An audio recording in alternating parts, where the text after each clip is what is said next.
కావచ్చు, గల్లీలలో మంచిగా వసతులు లేకపోవడం కావచ్చు, అన్నిటికన్నా ఎక్కువ పేదవాళ్ళకి ఇల్లు లేకపోవడం కావచ్చు. అందరూ వచ్చిన వాళ్ళు చెప్తున్నారు ఇల్లు ఇస్తామని, కానీ ఇల్లు మాత్రం వచ్చింది కనబడతలేదు. ఎవరికి వచ్చినాయంటే ఎమ్మెల్యే ఎన్నికలు తిరిగేటోళ్లకు ఒకటి కాదు రెండు ఇల్లు వస్తాయి.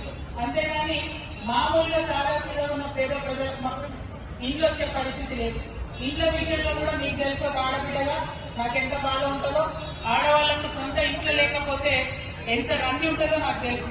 నెల నెల కిరాయి కట్టేటప్పుడల్లా గుండుకుంటాం మనం, ఇదే మన సొంత ఇంటి కట్టుకుంటే ఎంత బాగుంటుందని. అవునా కదా? ఆ బాధ తీరాలంటే ఖచ్చితంగా మీ ఆడబిడ్డగా నాకు అవకాశం ఇవ్వండి అని కూడా మిమ్మల్ని కోరుతున్నా.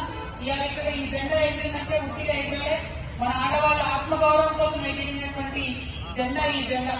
ఆడవాళ్ళను అనగలుగుతా ఉంటే అట్లా కాదు, మేము కూడా రాజకీయం చేయగలుగుతాం, మేము కూడా ప్రజల కోసం పనిచేయాలనుకుంటున్నాం.